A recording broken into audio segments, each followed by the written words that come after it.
welcome to the studio. This is Gray Gallery in Louisville, Kentucky. This is Tucker, and I'm Kathryn, and we're gonna head on into the studio and start our January lessons. And it's kind of cold out here, so let's go on in. Hello, welcome inside the studio. For the February project, for the 8x10, we're going to paint the 3 red roses in the bowl of water.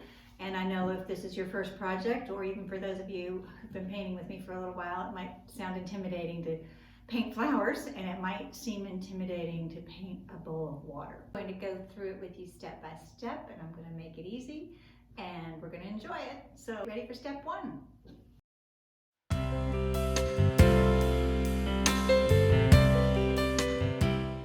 All right, we're here for step 1. That's going to be the drawing. I'm going to get my brush just a little bit wet, just a little bit of water, so the paint will thin out just a little bit. I'm going to reach over here, and I'm holding my brush back a little bit, about 3/4 of the way back on the handle, so I can keep a nice light touch. You're going to learn a lot about holding the brush very lightly. It's not going to be the pressure that we would use with a crayon or a pencil or a marker. And you see what I do first is I mark these halfway points, and I want to say welcome to anybody who out there who might be joining us for the first time. I usually thin out the paint, this yellow ochre, to draw with.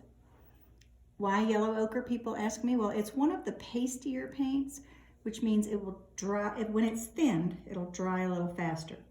Oil paint cures from within, it doesn't dry with oxygen. So it has to harden from within, and it takes a long time to dry.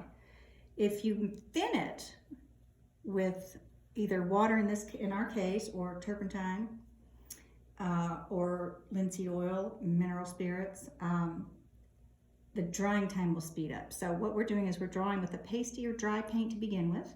We're thinning it out, so our drawing will tend to get a little bit dry during the process, and the rest of the time we're going to be painting with the oil paint very wet and very slippery. It won't be dry for a couple of weeks. So the first thing I'm going to do is come down here about 1 inch from the bottom and start the circle of the vase. And I'm going to make a little point over here to the left, over about 1 inch. And maybe I'm going to have it a little off center. That makes it more interesting. And I'm going to draw a circle. Don't worry if your circle's not perfect. See, mine's not. And then I'm going to take a look at the flowers. There's kind of 3 big circles there as well. Get a little more paint, maybe a little more water. And I'm going to start with the one that's in the middle. Let's say the top of that rose is about 1.25 inches down from the top of the canvas. And I'm going to come around kind of a big circle. And the important thing is I'm going to mark about where the center is of that rose so we can see which direction it's facing. We don't want the roses to look like they're all facing straight at us, because they face kind of out in different directions. So I'm going to make kind of another big circle shape here, and I'm going to make where I think the center of that one is, and it's kind of looking up and out. And then I'll get this next circle in. So we often in our drawings try to look for common geometric shapes, and that's how we can kind of break down what we need to draw. We look for, is that shape mostly circular or triangular? So for example, this leaf up here is kind of a wiggly triangle. And then I'm going to draw maybe another little one here. And just for composition's sake, I like to have a couple coming over the bowl in the front. And then let's soften up this edge over here with another leaf there. And then painting water, everyone is always so worried about how hard is that going to be. We have to paint something that's clear.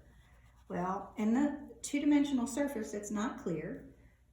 It's a color, so we just have to look at it as kind of this greenish gray blue color. And what the trick of the eye, what makes this looks so interesting and like water is we put this water line in right there. So I'm going to have you just lightly put in a little oval that matches kind of the same curve of the vase. And that will be the water line. And we're going to put 3 stems in, since there are the 3 flowers.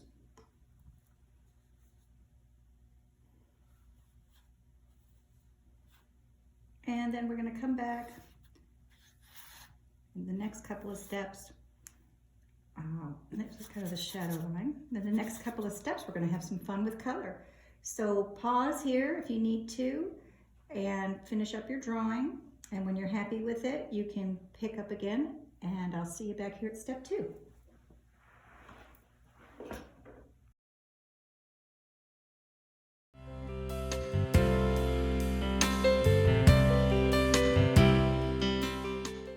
Okay, here we are. We're ready for step 1 for the February project.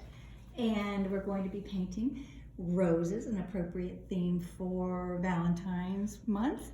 And speaking of appropriate theme, I have my fiance here with me tonight in the studio. So he's helping me a lot with this business, and I invited him as our guest for the month. Hello, David. Hi, Kathryn. And say hello to all the Paint Box people. Hi, everyone. Thanks for being here. David's going to sit here. He likes to watch me paint. He says it's enjoyable and relaxing, which is what most of my students say. It's just kind of fun to watch me paint. If this is your first project, if this is your first project, I tend to paint a little fast, and I don't want the projects to be too long in the video. So pause the video quite often so you can catch up with me. And we're ready to get started. Okay, so what we're going to do to start, we're going to paint the background. And I'm going to make 3 shades of this really pretty blue. I'm going to come over here with my palette knife.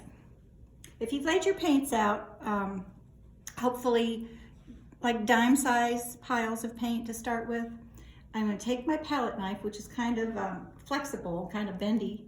I'm going to take my palette knife. It's kind of just a little flexible on the front end of it. So try to keep your little mixing, just like a little spatula in the kitchen. You know how you use the front end of it as a little bouncier. I'm going to pick up a little bit of this cerulean blue or phthalo, whichever kit you have.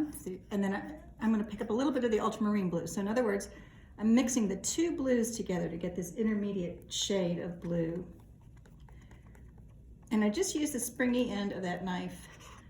Just kind of scoop it all up. Takes a little practice. A lot of my students get a little frustrated at the beginning when they can't really get the hang of this knife, and it's all about keeping it right on the bouncy part. Seriously, it's very much like a spatula in the kitchen. So I'm going to take a little more, and I'm going to make 3 shades of white, because we're going to have the lightest shade up in this corner. Then we have a medium shade kind of in these 2 corners. And then we've got this corner where the shadow is. So that's the darkest color, the darkest shade of blue. Looks like I need to add a little more blue in that light pile. Maybe a little more white. I want to see that lighter.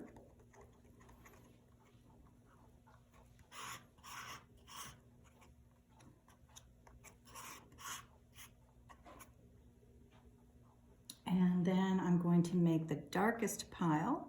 I'm just going to pick up the dark blue and the lighter blue, mix those 2 together, and make a nice darker blue.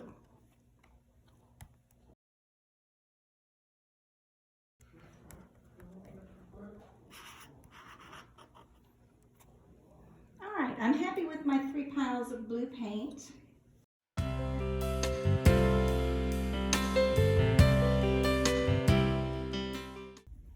All right, we're going to do the vase now. We choose to do the vase first before the roses because we want some of the roses and leaves to kind of come over the top of the paint on the vase, because oils are kind of 3-dimensional. Well, they are 3-dimensional. We like to paint the item that's behind first, and so then the roses will look like they're over the top of the vase.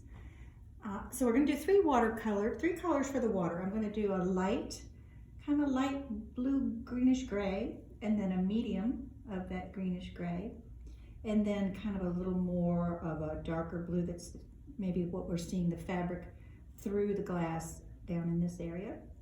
So when I say the word gray, it means I'm going to take a color and just kind of make it a little bit muddy, a little bit grayed out. So I'm going to take a little bit of the cerulean, and I'm going to take about an equal amount of this burnt umber and mix those two together.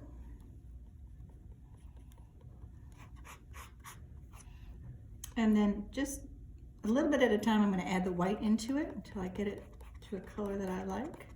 Looks like it's going to need some more brown. I want it a little muddier. Because when I had this flower arrangement in front of me, well, I have it here, you all can't see it at the moment. Maybe I can slice a picture of that into the video. The water, I'm seeing, the water has almost a greenish cast from the cast of the glass, but I'm seeing the blue fabric behind. So it's making the blue fabric and the greenish watercolor and glass color kind of making it a kind of a light greenish gray. And I'm not getting it light enough yet. I'm going to have more white. So I started Paintbox about a year ago, and I've been trying it out on friends and Facebook friends and family, and soft launching it for a year. And I guess it's been launched through Create Joy and on the web about 4 or 5 months now, and we're constantly making improvements. We are working on improving the voice recording. I tend to talk soft anyway, which my students kind of like about me, but here we've got a little echo going on in this foyer of my studio. We bought a new microphone, and David and I tried to hook it up before this lesson. And well, we decided we better do a couple practice rounds with the new microphone before we commit to it. So this may be the last lesson with the just the iPhone voice recording. So I'm making a light, you see on this darker one, I added a little of this darker blue. And I'm not sure if that's the color I want. I'm going to set that aside. Sometimes I just set it aside if I need to think about it. See, I like it a little bit brighter like that. So now this darker mixture is really just a little bit of my medium and a little more ultramarine blue. And we're going to put just this little accent color in there. In fact, I think I'd like to get more ultramarine blue in that mixture. So a little more ultramarine blue going right there. There. And then I feel like my light and my medium are a little too close in color. So I'm going to take a little of this away. You see I kind of making different mixtures and different percentages. I just cut that one in half a little bit, move it over here so that I can add all this white in and have it really make a difference in this pile. And I think I'm going to do more. And before I get started, I'm going to refill that white pile that I just used up. So in your second month of getting the box, you should receive a larger tube of the white paint, because we tend to go through that white a little faster than the rest of the colors. And then each month after that, you get another tube of, a larger tube of paint of each color.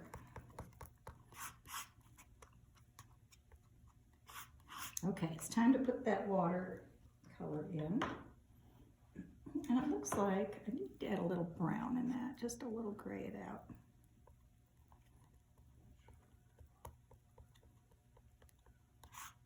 Same with the next one. I think they just look too blue. Okay.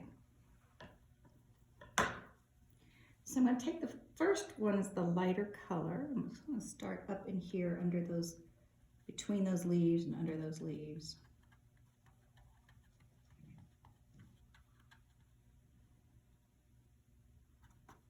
And I'm going to throw a little white in there just to kind of brighten that up. You see, I've been mixing paint for 40-something years, and I'm still having trouble. So you just got to play with it a little bit. Be willing to experiment. Be willing to have something go wrong and try again. I'm going to keep with that medium tone. And I'm kind of going right over where I had those stems because we can find those again. We laugh in class and call that lose it, find it. You know, we found where the stems were. Right now we're just going to let them be lost. We'll find them back in there again.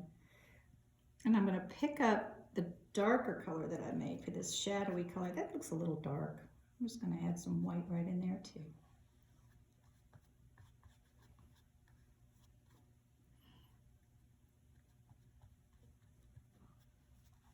And the reflection of the water, the shapes are all kind of broken up. That's why you can see how I'm kind of making them, like here on the shadow over here, I was saying make them long and smooth. Well, here I'm making them kind of choppy because that's kind of what that looks like in that inside that reflection. Then over on this side where I said that dark fabric is reflecting up into the bowl, I'm going to drag that dark color right up to about there. And then maybe sweep a little of it there, because we're seeing the dark fabric through the bowl right here.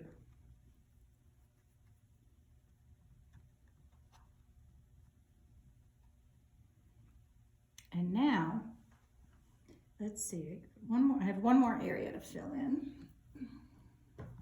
with the lighter color in between these leaves. Let me get that all filled in. Oh, this is filled in here too. I was thinking that was a leaf, but it's where those stems were drawn in. All right. Now I'm going to, first of all, reach over. I'm going to, well, I think first of all, I'll put that water line in. So this is a little different. I've been asking you to use the flat side of your brush to make some long, spreading strokes. Right now, what I'm going to ask you to do is to use what we call the chisel end of the brush. We're going to make sure that we have that nice chisel end ready, and we're going to just dip into that darker color. So we're going to be more drawing now than painting. And I'm going to take that and just kind of draw along where I had that water line. And then that water line shows it's going around the back of the bowl a little bit. And one thing I didn't mention is when I was putting in this color, I left a gap right here where you can see my yellow ochre drawing, the drawing that we did originally. I'm purposely, for you all, leaving that gap there so that the colors don't get blended. And we'll talk about how later on we take that gap away at the very last step.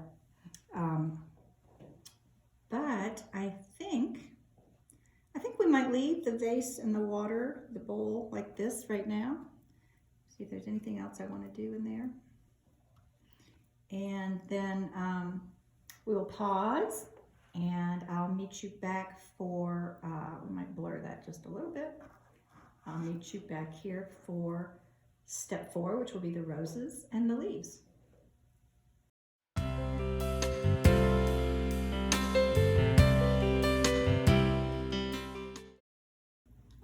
Back here for the flowers and the leaves. We're going to start with the leaves again because we want the flowers to kind of be in front of the leaves and the leaves behind the flowers. So we're going to make 2 shades of green. If you remember from your early education, hopefully you had some art classes, that yellow and blue make green. Some of the paint kits don't come with a very good, acceptable green to me. So I'm just going to go back and do it the old-fashioned way. We're going to make a green with yellow and blue. So when we got a lighter shade and a darker shade. So the first shade might have a little more blue in it, and the lighter shade will have more yellow in the combination. Just going to add a little more yellow to that first one. And that's kind of a nice dark green. And then I'm going to take a little less blue here and a little more yellow for the lighter shade.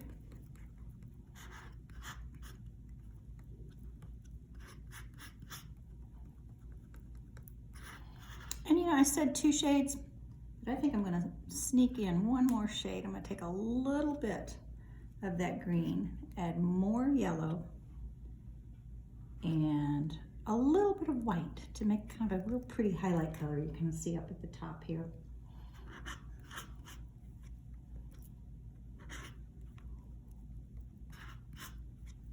All right. You can pause if you need to while you make those colors, and you can look at the written instructions if you need to. And then we'll come back and David, does Tucker need something?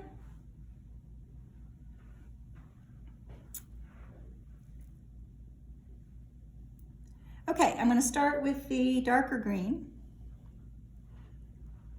And I'm going to go just at the shadowy side of the leaves.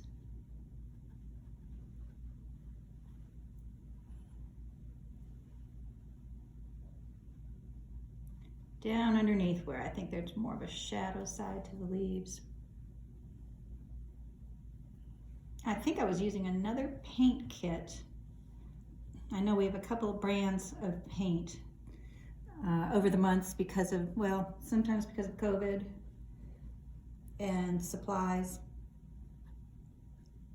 And one of the companies I loved was out of England, and after 150 years they went out of business.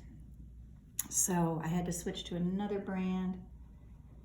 But you see, if my greens look a little different over there, that's just because I'm using a different brand of paint, I think, than when I painted the sample here a few days ago. So, and the lighter one's going in up top here at the highlight.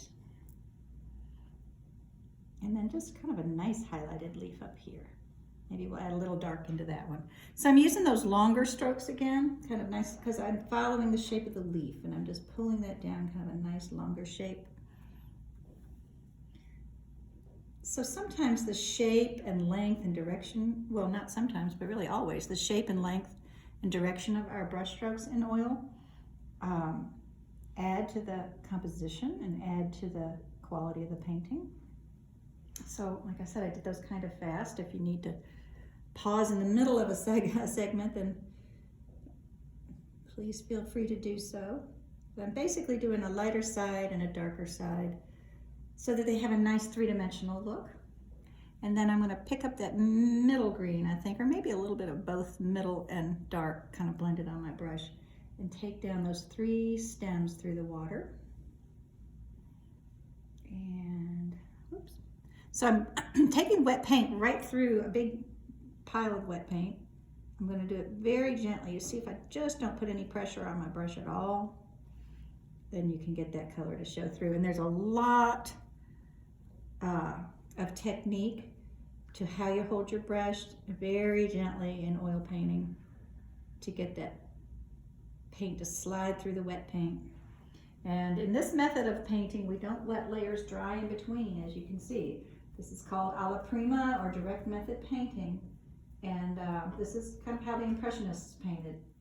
They had to get it all done in one sitting outside, and they might come back to the studio and work on it a little bit later, but mostly during the Impressionist era, they learned to paint with all their paint wet. They didn't dry layers in between like they did in the Renaissance ages.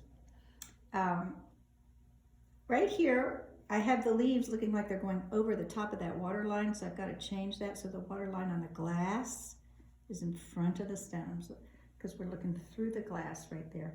And I might just soften that line a little bit more. And now we're ready to make the roses. And I think I'm going to have actually more than 3 colors here. Let's start with 3 shades of red, and I'm going to pick up this dark alizarin crimson, and that is going to be your dark purpley red, and that's going to be the darkest shade all by itself. And then I'm going to make a medium shade that's going to be these 2 reds together, your cadmium red and your alizarin. I'm going to add more cadmium to that. I want that to be a good bit lighter. And it looks like I'm going to need to reload both reds.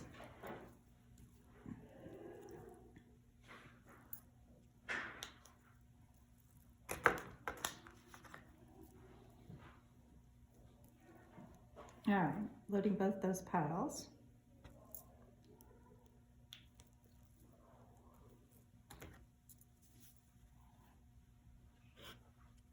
Let's add a whole bunch of that red in there. There we go. Now it's a nice bright red in contrast to the dark purple red.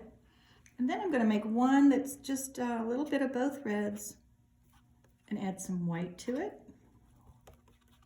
And that's going to be kind of our lighter, where the highlights, where the light is shining on the top, tips and top of those petals. So I'm going to start with those 3 shades. We're going to add maybe 2 more shades towards the end. The last 2 shades are going to be this kind of, I've added a yellow and then I added a little, almost like a white for some final highlights. And actually I think I added some blues in for some final darks. So we'll come back to that. Now, I'm going to again use the direction of the brush stroke to kind of portray the shape of the petal. So I'm going to go around.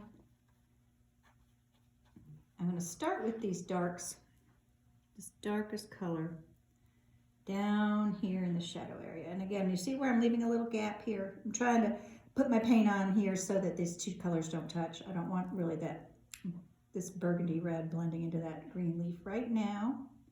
We will fix those areas later. So the bottom areas of these roses are this beautiful dark burgundy. Getting in that. And then I'm going to put a couple of shadow areas in there. And you can see how these are starting to take shape. And then sometimes I kind of wiggle those shapes so they look kind of ruffly, like a petal.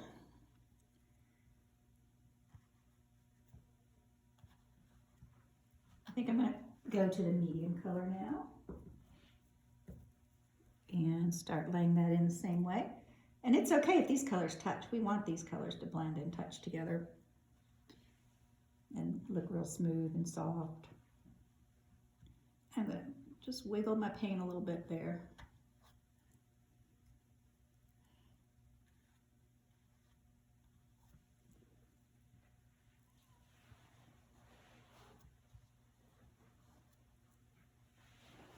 And continue to... David, are you enjoying this project? And you? Good. Pretty flower. Yes.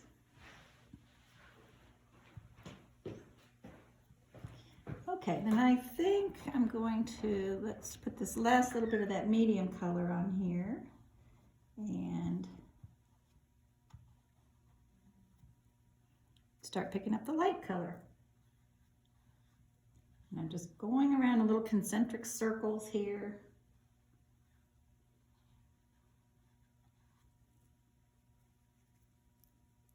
Just wiggling the brush.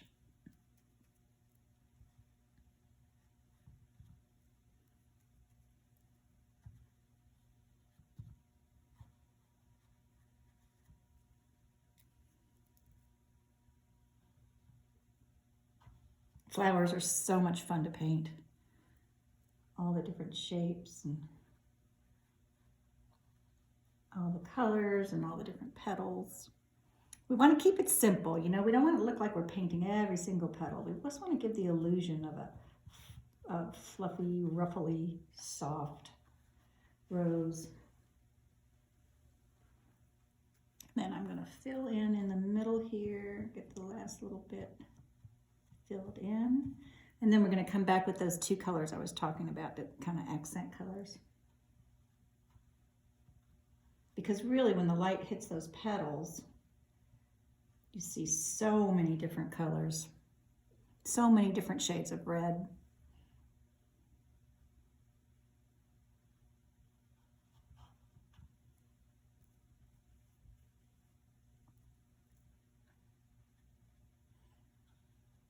dang, I'm gonna make the 2 accent colors. I think these are looking pretty good. I hope y'all are happy with yours.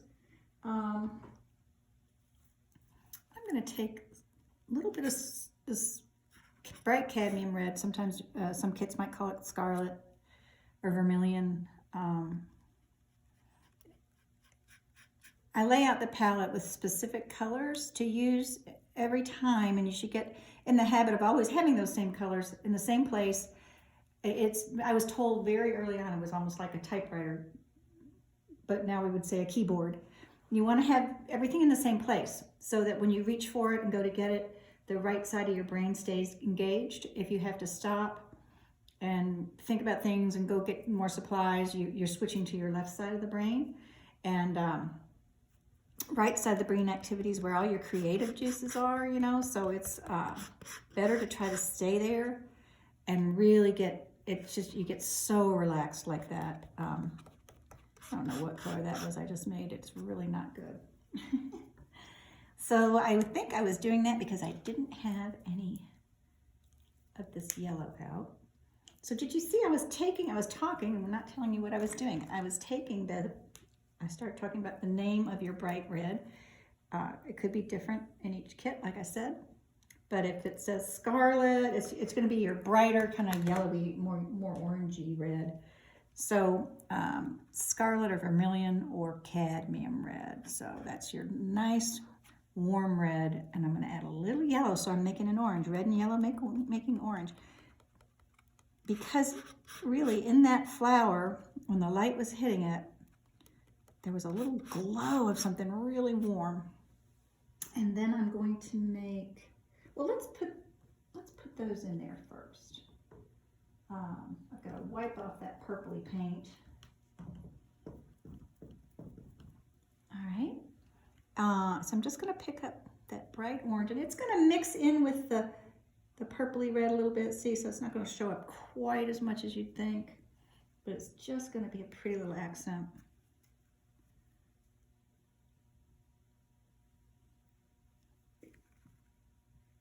Yeah, I see. I think it needs to be brighter than that first color I made just wasn't bright enough.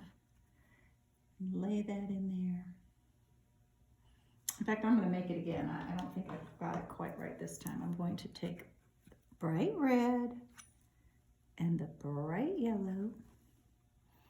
And again, you could have lemon yellow or sometimes it's bright yellow or cadmium yellow.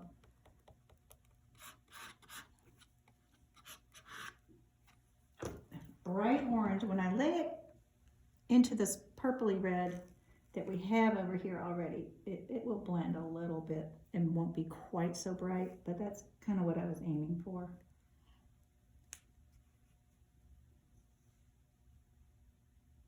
Just little accents of where the light was hitting those petals, and maybe even kind of glowing through the petal. When the sunlight comes through a petal, it kind of gets that nice warm color. And then I'm going to take what is left of this lightest pink. It's just this little tiny bit right here. And add some white. And we're going to make just a little, almost light white tint of pink. And that might be where the highest highlights are. So just the tip of a petal. And the highlights and these shadows that I'm talking about is what makes something look three-dimensional. Always talking about highlights and shadows. And my students love to put in highlights, all of them all day long, but they don't want to put in shadows. So I don't know what that says about psychology, but everyone loves the lights and no one loves the darks. Okay.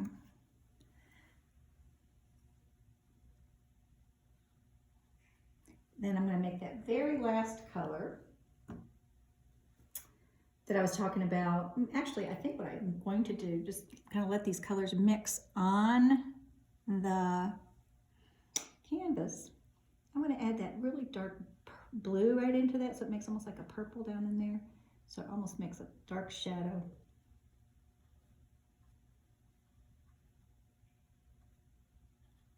Maybe right there where the flowers touch and meet together, they have a nice little dark shadow.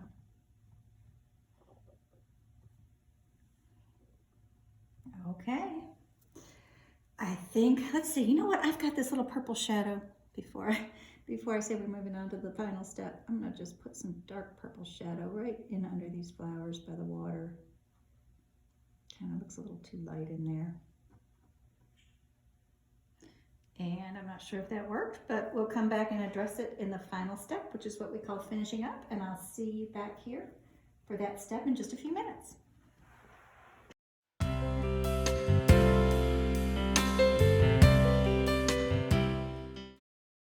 And Tucker's come in the room to join us. Hello, Tucker. Hello. Okay, we're going to finish up. Final editing, kind of working the magic, tweaking. So I like to look at my lights and shadows always and make sure that I'm happy with them and make sure I'm happy with the shapes. Make sure the flowers actually look like flowers. I think I don't have enough centering in the flowers so you can actually see where the center is. I'm going to take, I think what I'm going to do first is pick up Tucker so his toenails don't tic-tac on the floor. There, he's in my lap now. All right, I'm going to pick up a little highlight color and just kind of draw a little bit around the center where you can see this so that you can kind of see the center of those flowers. I don't feel like I had enough attention on the center of those. Just a little couple little highlights. Excellent. Now, in these gap areas where I didn't have the red and the blue touching, I'm going to show you what we do there. I'm going to take a little bit of this red paint. I think it was maybe the darkest red. And I've got some just loaded on the end of my brush. And I'm going to just kind of push it towards the blue. Trying not to pick up any of the blue, just kind of push that paint into those little gap areas. And a little bit like that. So because that paint is almost like clay, it's three-dimensional, you can play with it. You can push it up over those gap areas and fill in, cover up that drawing of the yellow ochre paint. Just kind of pushing that there.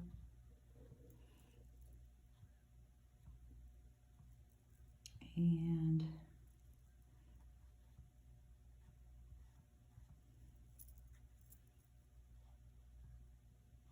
I think that fills in all the gaps around the roses. Now I'm going to check on the green leaves to see if we have any little gaps to fill in.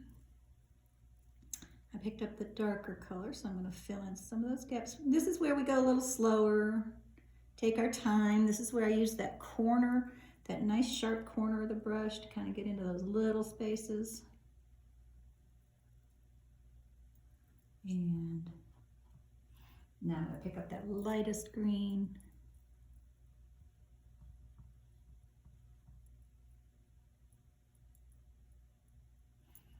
And then we're going to go down here to the bottom of the bowl and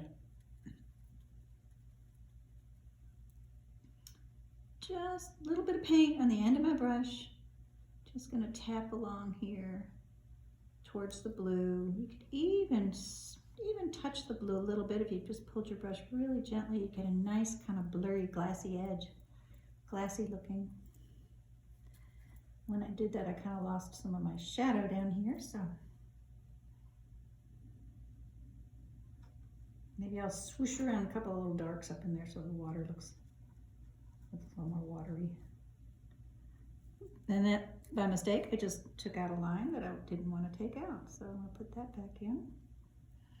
And then I'm going to put in a highlight, like you see a sparkle in the water. And I can't do that until I have more white paint.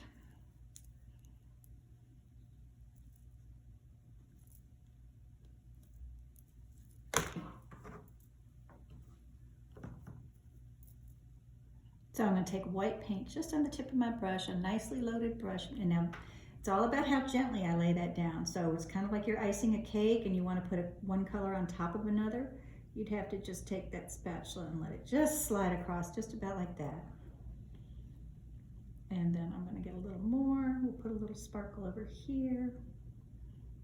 Not too many sparkles. A couple sparkles will do it. And then you've got some nice, pretty water. And I think I'm pretty happy with this. I really think that you should sign your work. Now, not every single time you sit down to paint are you going to come up with something you love or that's good enough to give away as a gift or hang on your wall. But when it is good enough, don't be hard on yourself. Be proud of it and sign it. And I'm just going to take the corner of that brush and I'm just going to make some little initials here. It's not all that easy. And if you keep on subscribing, you'll have smaller brushes coming in the box you'll have different size brushes coming in the box each month. So you'll have access to some smaller brushes and some that are a little easier to sign with, but this brush is good because the number 4 brush that comes in the first box is good because it's very versatile and you can get a lot of big shapes and little shapes out of it. You know, using this corner of the brush, I can just get little tiny, you see me here over here on the palette, just getting little tiny strokes. So there we go. I've got my initials on it, and maybe I'll give this to a friend for Valentine's Day. Thank you all, and I'll see you next month. So I hope you enjoyed the project. I hope you all did really well with it. Email me with any questions you might have. Join me for the live paint along.